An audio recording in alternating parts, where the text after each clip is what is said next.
ಇದು ಯಾವ ಹಣ್ಣು ಅಂತ ಗೆಸ್ ಮಾಡಿ ನೋಡೋಣ. ನೋಡ್ತಿದ್ರಲ್ಲ ಎಷ್ಟು ಚೆನ್ನಾಗಿದೆ. ನೋಡೋಕ್ಕೆಲ್ಲ ಖರ್ಜೂರದ ಥರನೇ ಇರುತ್ತೆ. ಖರ್ಜೂರನೇ ಅನಿಸುತ್ತೆ, ಆದರೆ ಖರ್ಜೂರ ಅಲ್ಲ. ಇದನ್ನು ಅಪರೂಪಕ್ಕೆ ಇಲ್ಲಿ ನಮ್ಮನೆ ತಾವು ಸಿಕ್ಕಿರೋದ್ರಿಂದ ಮಕ್ಕಳೆಲ್ಲ ಖುಷಿಪಟ್ಟು ತಿಂತಾಯಿದ್ರು. ಇದೇ ಫಸ್ಟ್ ಟೈಮ್ ಅವ್ರು ತಿಂತಿರೋದು. ನಾವೆಲ್ಲ ಚಿಕ್ಕ ಹುಡುಗರು, ನಾವೆಲ್ಲ 90 ಕಿಡ್ಸ್ ಆಗಿರೋದ್ರಿಂದ ನಾವೆಲ್ಲ ಇದನ್ನು ತಿಂದು ಅಭ್ಯಾಸ ಇದೆ. ನೋಡೋಣ, ಗೆಸ್ ಮಾಡಿ ನೋಡಿ. ಇದು ಈಚಲು ಹಣ್ಣು ಅಂತ. ಈಚಲು ಮರದಲ್ಲಿ ಸಿಗುತ್ತೆ. ಒಂಥರ ಮುಳ್ಳು ಥರ ಇರುತ್ತೆ, ಆದರೆ ತಿಂದರೆ ಮಾತ್ರ ಸೂಪರಾಗಿರುತ್ತೆ. ಇದು ಯಾವ ಥರ ಅನಿಸುತ್ತೆ ಅಂದರೆ ಖರ್ಜೂರದ ಥರನೇ, ಆದರೆ ಬೀಜ ಜಾಸ್ತಿ ಇರುತ್ತೆ ಇದರಲ್ಲಿ, ಹಣ್ಣು ಸ್ವಲ್ಪ ಕಮ್ಮಿ ಇರುತ್ತೆ. ಇದನ್ನು ತಂದು ಮರದಲ್ಲೇ ಹಣ್ಣಾಗಿರೋದು ಕೂಡ ಸಿಗುತ್ತೆ, ಆದರೆ ಈ ಥರ ಕಾಯಿ ಇದು ಯೆಲ್ಲೋ ಕಲರ್ ಸಿಗ್ತಿದೆ ನೋಡಿ. ಇದನ್ನು ತಂದು ನನ್ನ ಮಗ ಒಂದು ಕವರಲ್ಲಿ ಹಾಕಿ ಒಂದು ದಿವಸ ಆಗಿತ್ತು ನೋಡಿ. ಈಗ ಸುಮಾರಾಗಿ ಒಂದು ಸ್ವಲ್ಪ ಹಣ್ಣಾಗಿದೆ, ಫುಲ್ಲು ಹಣ್ಣಾಗಿಲ್ಲ, ಸ್ವಲ್ಪ ಹೀಟ್ ಆಗುತ್ತೆ ಬಾಡಿಗೆ.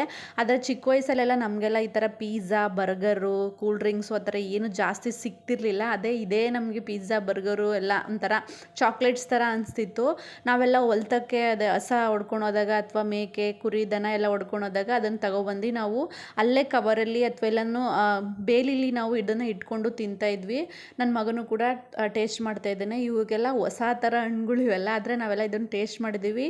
ನಮ್ಮ ಕಡೆ ಇದನ್ನು ನಾವು ಬೆಂಗಳೂರು ಗ್ರಾಮಾಂತರ ಇರೋದು, ಅಲ್ಲಿ ಈಸ್ಲ್ ಹಣ್ಣು ಅಂತ ಕರಿತೀವಿ. ನಿಮ್ಮ ಕಡೆ ಏನಂತಾರೆ ನೋಡಿ.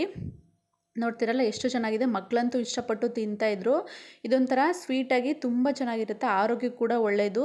ಸ್ವಲ್ಪ ಹೀಟ್ ಆಗುತ್ತೆ ಬಾಡಿಗೆ, ನೋಡಿಕೊಂಡು ಮಕ್ಕಳಿಗೆ ಕೊಡಬೇಕು. ನೋಡ್ತಿದ್ರಲ್ಲ ಒಂಥರ ಎಂಜಾಯ್ ಮಾಡಿಕೊಂಡು ತಿಂತಾರೆ. ಇದೊಂಥರ ಹೊಸ ಥರ ಅನಿಸ್ತಿತ್ತು ಮಕ್ಕಳಿಗೆ. ಈ ವಿಡಿಯೋ ಇಷ್ಟ ಆಗಿದ್ದರೆ ಲೈಕ್ ಮಾಡಿ. Thank you.